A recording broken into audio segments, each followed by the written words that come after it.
What makes us go off keto if we feel so good while on keto? Is it busy lives? Easy access to standard American diet? Am I overthinking meals? I've been pretty good, but not perfect for sure. Probably at first you're a little overwhelmed with the different ways to prepare foods and eat and get access to foods when you're traveling and things like that. So yeah, you might be a little bit overwhelmed or overthinking the meals. Sometimes it can be just as easy as like, I've got an avocado and eggs, so I'm going to make an omelet and I'm going to put avocado on top of it. Easy meal, pretty dang healthy, And there's good fats. And there's a learning curve. So in the beginning, we didn't know how to order, like we were traveling. We didn't know what to do when we were traveling. Well, now you go to Arby's, you order the roast beef sandwich, and you just eat the roast beef.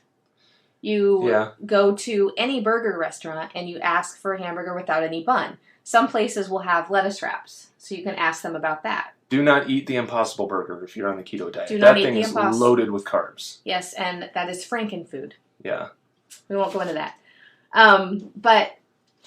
So easy access, you can also flip it by learning about how you can order fast food. And Denny, you're a member, so you have access to the 7-Day Keto Challenge, which has the dining out guide in it.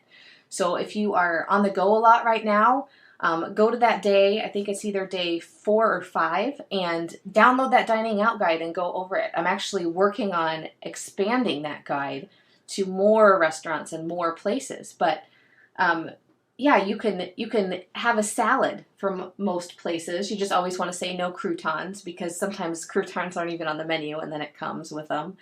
And stick to the creamy dresses. So like blue cheese, ranch. Is there anything else? Oil, Caesar. Just oil and vinegar. Yeah, Caesar. So stick to those. They are going to have a little bit of sugar in them. Yeah, and they're not perfect. They're not going to be perfect if you're looking at the nutrition facts, but as long as that's not every single meal, if you're planning most of them, you're going to be okay.